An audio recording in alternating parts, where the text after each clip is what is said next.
The high-end luxury coupe segment keeps growing with new entries. And Audi could join in if its chief designer gets his way, but it won't happen just yet. "I love the shape of a two-door coupe," Marc Lichte told Autocar, but it is also true that the sales volumes, for them, are much lower than for four doors. In the future, who knows? We have many ideas in this direction. The German automaker previewed just such a vehicle in the form of the Prologue concept in 2014, forecasting a potential A9 coupe to sit alongside the A8 sedan at the top of Audi's lineup.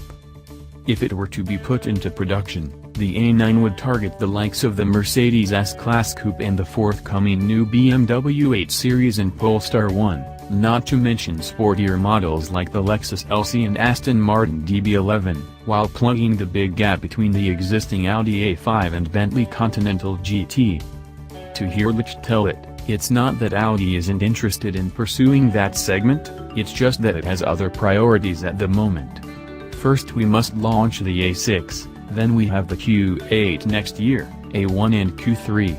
We won't do anything before this. It's step by step.